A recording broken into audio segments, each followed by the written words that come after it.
it's Kelly Jones. I'm here in DC, in this big, beautiful city that is the seat of our government, and I'm on my way to the Million Parent March to talk about my case, to talk about court corruption, to ask that the Texas Commission on Judicial Conduct immediately ask Judge Erlinda Naranjo to recuse herself from any open cases.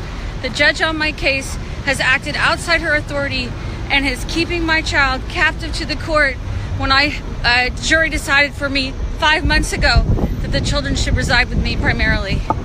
This is not acceptable. Judges are not kings.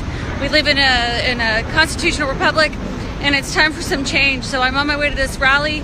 I am not here representing that I'm behind any specific legislation. I'm not familiar with the legislation that might be being proposed. I'm here to say that good parents lose their children all the time because of the convoluted state of family court. And I'm going to speak to a large crowd, and I hope the turnout is massive. I hope this is the first of many rallies. I'd love to do a rally with the Women's Coalition. I'd love to join with parents across the country and say, enough is enough. We're going to stand up to these court bullies, and we're going to stop this injustice. So y'all stay tuned. Understand that in my case, if these false allegations, the ridiculous allegations that have been shown to be based on perjury and defamation and a purposeful assassination of my character have been brought to a criminal court, there is no way I would have ever lost my kids. The burden needs to be higher. Family court cannot operate independently of the rules that oversee it.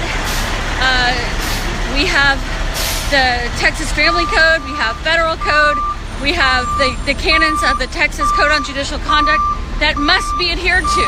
And we cannot have people just letting this go by the wayside. If it takes me going to the UN, I'll do it. This is a human rights issue. It's a due process issue. It's a civil liberties issue. My children are not chattel of an out-of-control family court, and it's time for it to pursue some justice. So I'm glad to be here. I'm glad to be an activist for this. I'm grateful that God has put me in this position.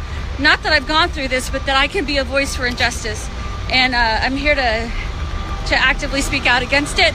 I encourage you all to join with me, to watch me, to stand with me against court injustice. More soon, and God bless.